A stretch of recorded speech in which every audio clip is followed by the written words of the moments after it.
thing I would say is speak up, because there was a lot of times I didn't speak up. I kept it all inside. Where if that medication that I was on, it made me feel very depressed. I felt isolated at times. It looked like I was okay, but deep down, I remember talking to a friend of mine, and I said, "This medicine's just, I don't feel right. I don't feel like myself. I'm crawling out of my skin." And keeping that inside, it wasn't until I found the specialist, the epileptologist that I started going to, and when he looked at my medication, he was like, "Well, no wonder why you're walking around like a drunken sailor." I'm like, "This isn't normal." And he goes, "No." And I'm like, "Oh, geez." But that would be telling someone, speak up. Don't hold it inside. Don't give up. I want you to keep, I don't want you to stop giving up, but I also want you to speak up. I want you to be that advocate for yourself. That's what I would tell someone.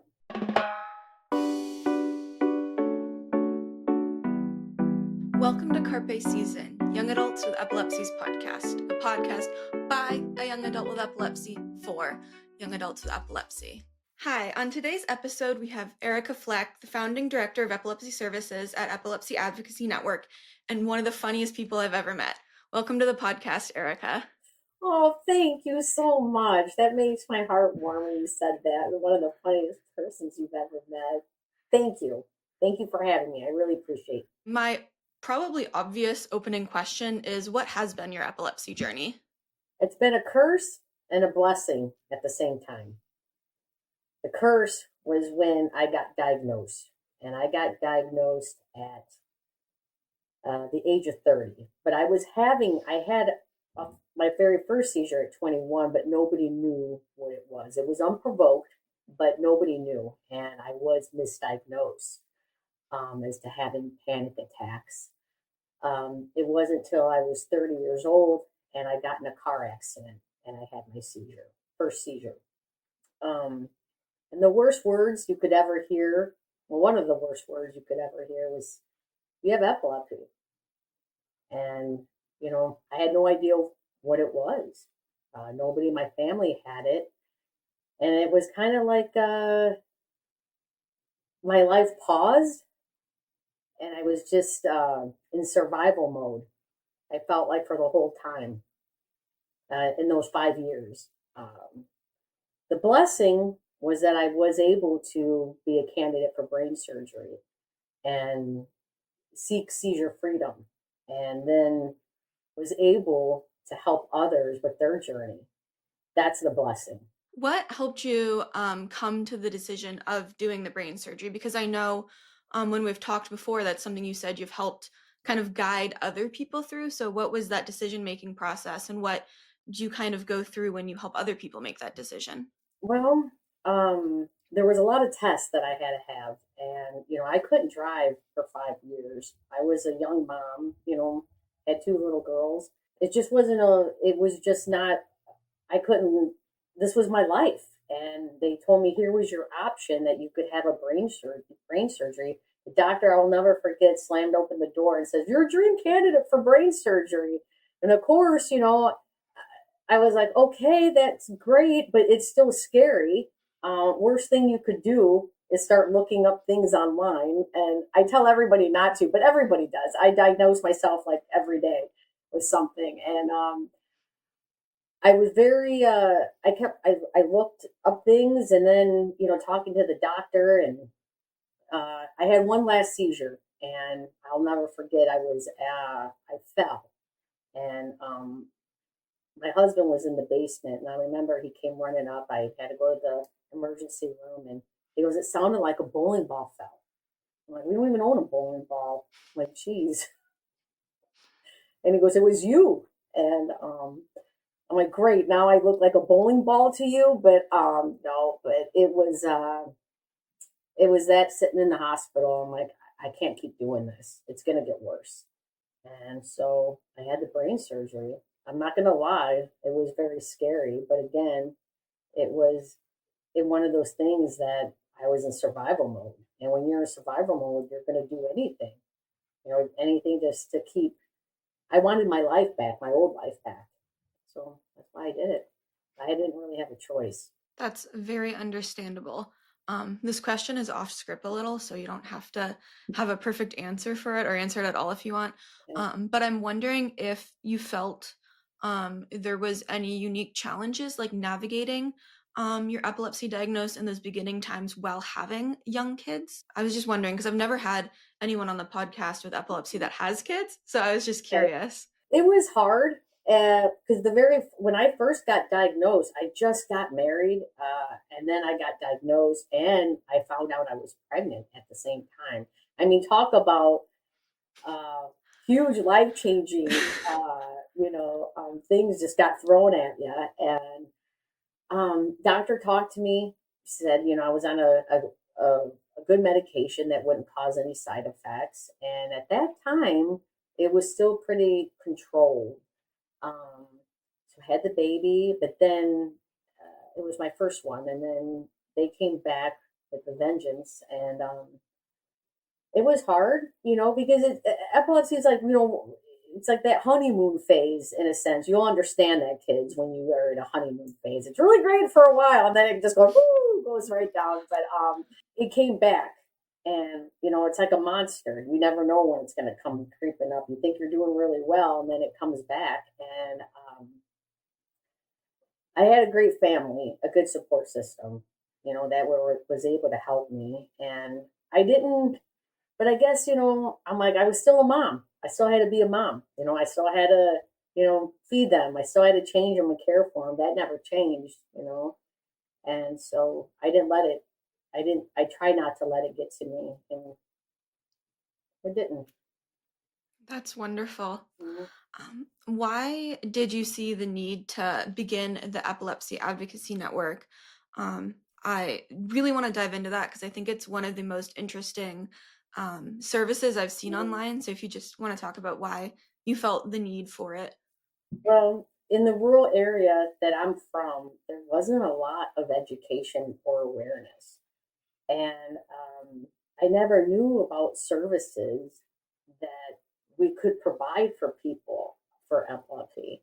And so I just wanted to be an advocate for them. I was lucky to have a supporting, family and friends. Um, and I just felt that I needed to share my story. My story wasn't over. I felt like I still had to continue to do this. Like I said, I got handed an olive and I made a martini out of it. So um, it was important for me to do this. And like I said, there's a lot of people that are diagnosed every day, and that was when I saw that number 1 out of 26. I'm like, God, that's a big number. And at first, I felt so alone in the area where I'm at. Like I'm like epilepsy. I barely knew anybody, and then I found a support group, and more. And then as I kept coming on, and as I did my journey, went through the brain surgery, and then continued to talk to people, more people started coming to me.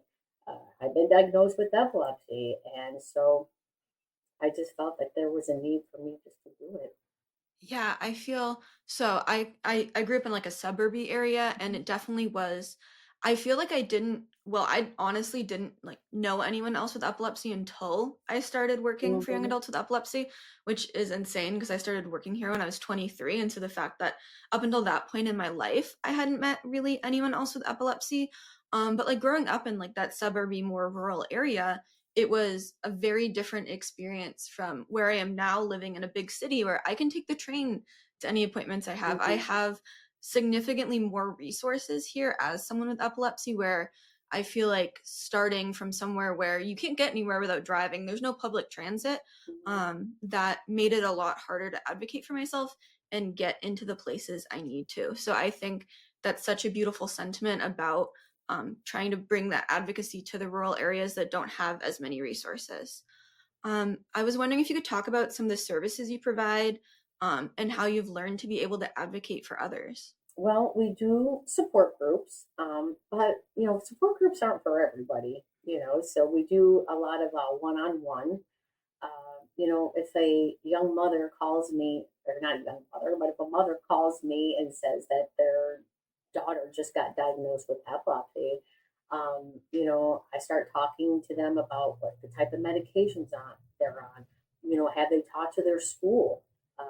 Then if they haven't, I reach out to their school and we provide free seizure first aid training and how to administer rescue medication to that school. Then at that point, I make sure that they're seeing the correct doctor. Sometimes too, it's hard to navigate through insurance. And I'm like, I'll take care of that. You got other things to worry about. Let me do that part. I'm kind of like their middleman, almost like, they're like, oh, you don't have to do that. I'm like your assistant. I'll do that. No worries. I know who to call and who to talk to. So if that particular doctor doesn't take that insurance, I'll find another one that does for them. I will meet them at their appointments for that reason, is sometimes it is overwhelming. They may not know what the EEG is. What now they got to get an MRI. What is a video EEG? I just had an EEG done for an hour. Sometimes the medication and just being there just to kind of give that support.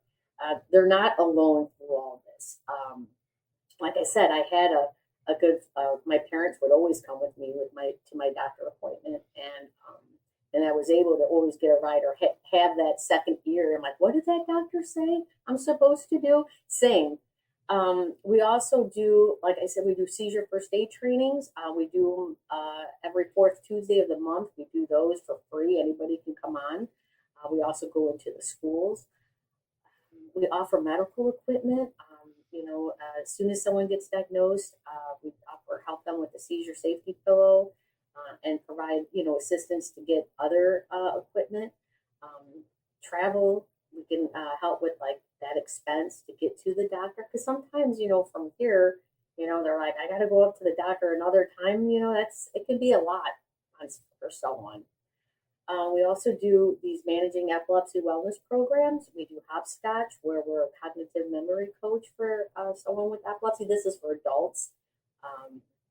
I always laugh when I start doing this with someone because they're like, hey, my wife could really use this, or my husband could use this. And I'm like, everybody can use HOBSCOTCH, but I do help with that. I think when you're diagnosed with epilepsy, I think you do notice the effects of the medication. There is that fog. There is that fog of that delay, I feel. And so you do question sometimes, I can't remember things. I remember writing in a diary. I always kept a diary. I'm like, this new medication I'm taking. I'm like, I remember having to go to my employer and say, you're going to have to tell me that again a couple more times, what you exactly want me to do. And, I would have to write it down. So, and we also offer another program called Uplift. That's another managing epilepsy wellness program. So we're just there to support that person through their journey. Yeah, I think it's so powerful. And I had done a podcast episode with my mom a little bit ago, and she had said, like, when I was first diagnosed, the main thing was back in the early 2000s, there wasn't resources like this. And especially for parents, she was like, I had no idea what I was doing. I'd like never seen a neurologist before. She was like, I just needed someone else to be there for me. And there wasn't the internet and these kind of resources back then. And I'm sure that's so powerful because, parents really need that help guiding, especially when it's their child that has epilepsy. So I find that so powerful.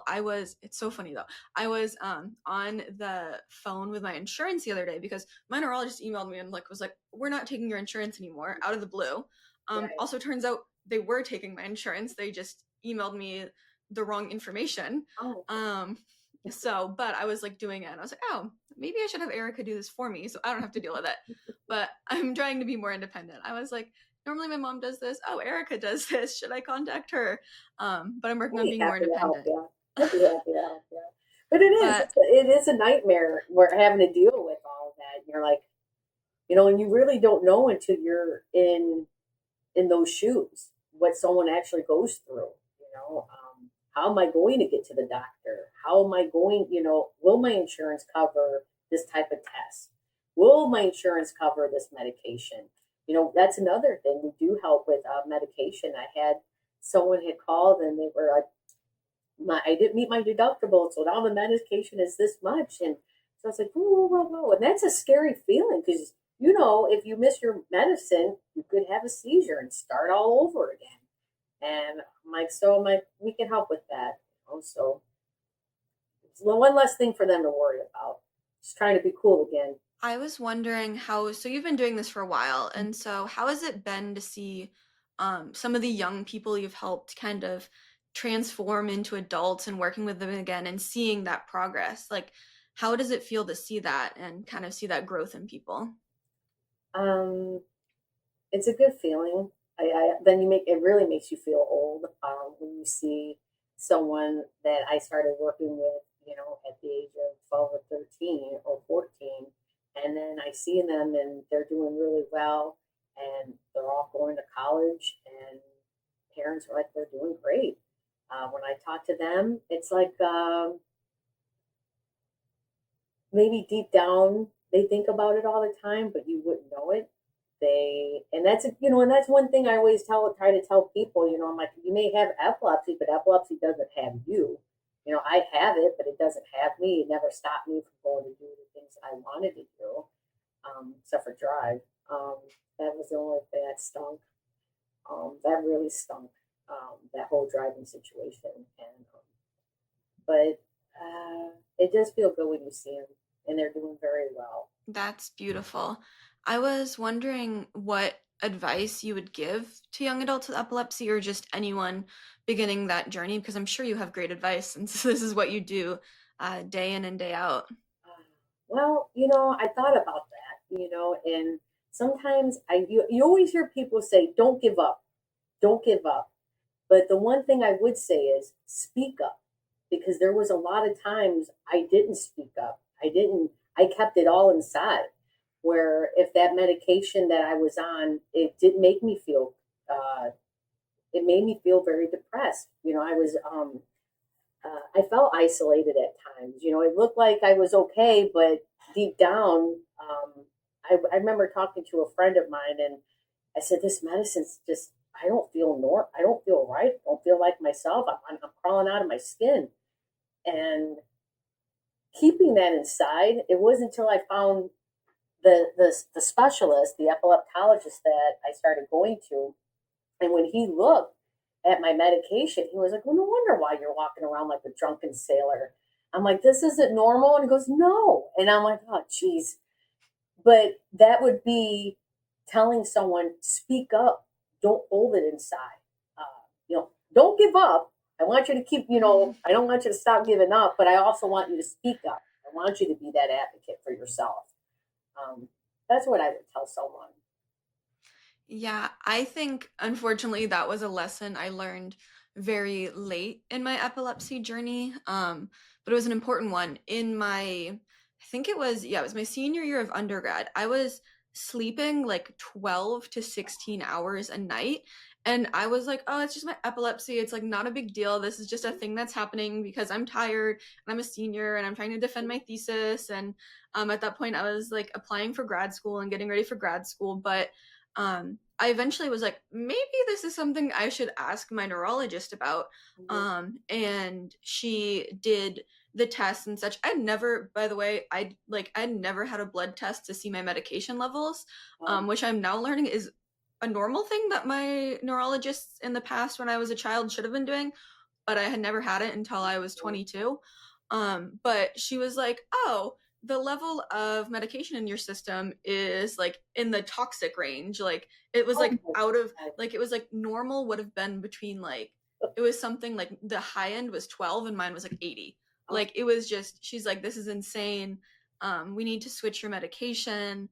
And yeah, that was kind of the first time I really was able to be like, I'm going to advocate for myself and I'm going to ask questions. Right. And now I'm like at the point where I'm like, wow, I really can't believe I was living like that. Like now that I feel so much better, I'm like, wow, that was not normal. And I don't know why I convinced myself it was normal. I feel like that's kind of a thing that happens when you don't advocate for yourself is you kind of just gaslight yourself into thinking Right. that things are normal that aren't normal. Right. Or you just become adjusted to it. Like you're just like, well, this is it. This is that's how I'm like, this is my life now. I just got to take this medicine and be very forgetful. Didn't want to eat, and it made me. It was a scary. It was scary to me because I never saw that side. I didn't know that was another side of me. Where I was really sad. I was very angry. You know, anytime you get diagnosed with anything like from diabetes to MS to cancer, you go through those grieving stages. Like, first you're in denial, and then you go into like anger and depression, and that stage stays there for a long time. I mean, I think I was like that for almost 4 years. Just, and I hit it well. Some people would say probably the people closer to me, but if I went to work, you wouldn't know. I was still acting like this. But there were times where I would, go into the bathroom and lean my head up against the stall because I was exhausted, not hungover. I was exhausted, but just tired and trying to gain my thoughts. And then there were times where I would just be crying because I'm like, this medicine is just making me so overwhelmed and irritable and really sad. And that wasn't normal. Do you end up, I'm just wondering, with what you do you end up having conversations about things like that a lot with the people you help, kind of guiding them through medication and side effects? Because working at young adults with epilepsy and the people I interact with, I feel like that's kind of the thing that people reach out for help with the most Mhm. is this normal? Has anyone else experienced this? And so I'm just wondering if that's something that you hear a lot. Yes, I do. I do a lot. And sometimes too, when uh, they tell me the medication they're on, or even their parents, I tell them to look for these signs. I'm like, look for this. Especially, I mean, everyone's going to say Keppra. There's Keppra rage. But there's some people who are on it and they're great. They're doing fine. I'm like, okay, great. But you do hear, I tell them, hey, you're going to want to look for this just in case. If it's too much, then you're going to want to talk to the doctor. Maybe you're going to have to scale back or change a certain medication. Same with Topamax was one that I remember, that I was on. The only good thing, I think I lost a bunch of weight, and I was like, oh my God, I can fit in these jeans again. My goodness. That was the only good thing, but I was dumber than a box of rocks. But then it does work for some people. There's some, but I like to talk. I want to talk to them and make sure that they know. Even too, there was something that I never thought about because was even medication that in your, especially with a woman with your childbearing years, there's some medicine that it would not be good to be when you're pregnant to be on that medication. Just things for them to look at and to ask, 'cause, I guess there's something that I would have never thought to ask that, never thought to ask those questions. Yeah, and I think that's something that I've learned is so powerful about support groups and like the resources that you provide, because like joining young adults with epilepsy and having these like groups of people, there's so many things that I had never thought could have been related to my epilepsy in my life. I've always been like, oh, I'm just forgetful, or it just takes me a lot more energy to do the same mental processing as other people. And then getting to have that interaction and those people to talk to, I'm like, wait, this is probably my epilepsy. And I just had never noticed because I started having seizures when I was 8 months old. And so it's been my entire life. And so I never thought that it could be something like that. And I feel like I've learned a lot more about myself in the past few years now that I've met other people. And wish I mean, I wish I had these resources more when I was younger. Particularly in high school, because I'm sure you get that a lot. That's such a hard time to have epilepsy when Mhm. everyone else is getting their license and Oh, doing all these things and going out, and you're like, no, I can't drive. Can you please pick me up and take me somewhere? But yeah, and so I think that's something beautiful about what you do, is just having those conversations with people, because there's so many things I've learned from those conversations. yeah, it is a good resource to have. It's just that other person to lean on, and just like you said, I didn't have this information. I was kind of going in very I felt like blind. I'm like, okay, I guess we'll do this. All right. Well, now I had another seizure. Now what? Now they're going to add another medication. Is this normal? Um, it was, it's a lot to go through by yourself. It really is.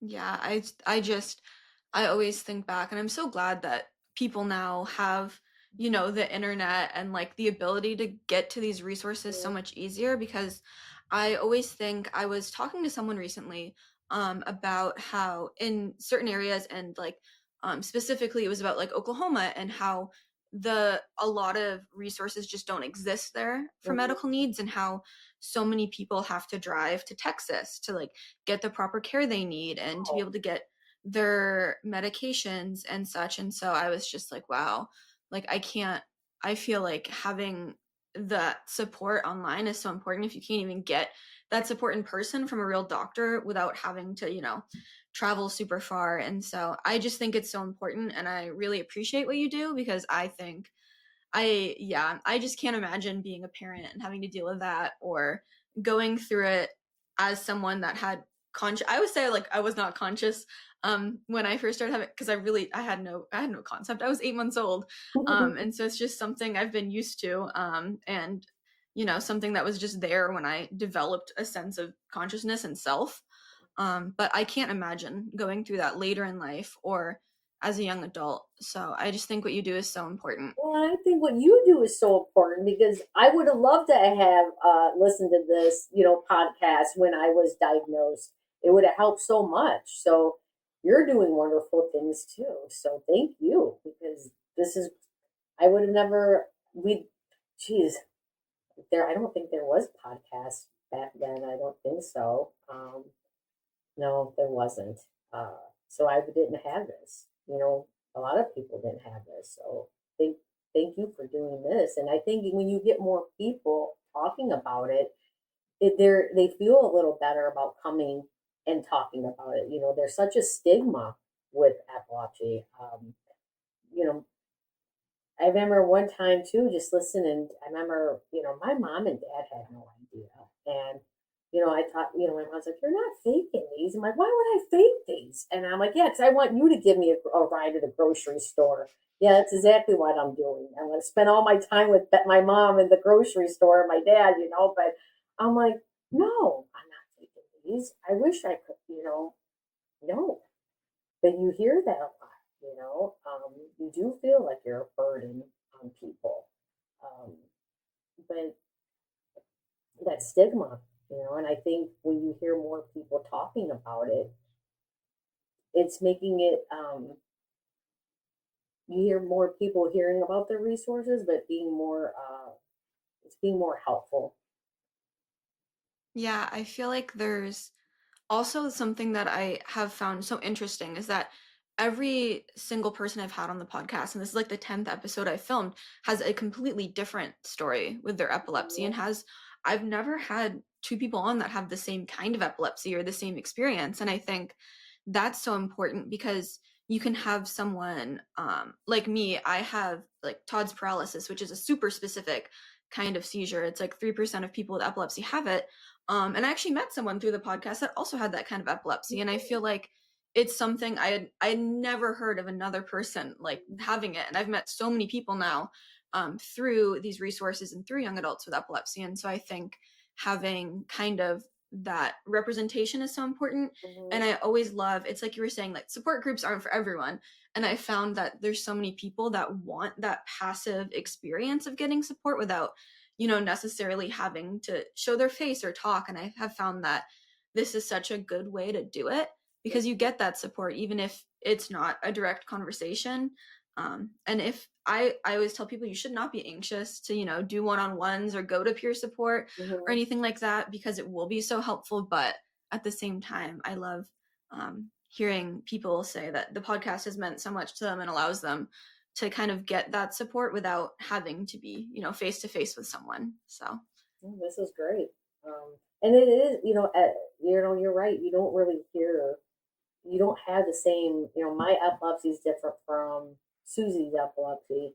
And because it's that spectrum disorder where I'm like, no, mine isn't the same. Or, I always, when I've had the brain surgery or other people, have had brain surgery but didn't get the outcome, um, I've heard doctors say, well, her epilepsy was different, it wasn't the same. But when I do say, if you are a candidate for that, particular surgery, I'm like, they're not just operating on you just to operate on you. You'd take that chance. I would say, you got another bite at the apple, take it. We're running out of time, and our editor will yell at me if we go over 30 minutes. Oh my goodness. So my last question is, do you have any parting words for anyone? Anything you want to plug to the listeners, or any final words? It sounds like you're dying, but oh my gosh, my final words. I guess I would have to say, like I said, remember, I've always say this quite a bit. Like, you may have epilepsy, but epilepsy doesn't have you. You can still do the things that you want to try to do, and people are understanding. And if they're not, then move on from them. You hear that a lot. Like, what if I tell my friend or my boyfriend or my girlfriend? And to speak up, speak up. And if if you have questions, ask. Don't be scared. Be that advocate. You're not the only one. You're not. Those are great parting words. And thank you so much for being on the podcast Oh my today, God, Erika. thank you so much. I had so much fun. You're such a doll. I thank you very, very much. This meant a lot to me. And I appreciate everything that you do as well. Thank you for watching today's episode. As a reminder, you can join Yahweh's monthly peer workshops or weekly peer support groups Wednesday at 5:30 PST via the link in our description to sign up. As well, we'll include all the links to Epilepsy Advocacy Network in case you need any of their services or just need a place to go.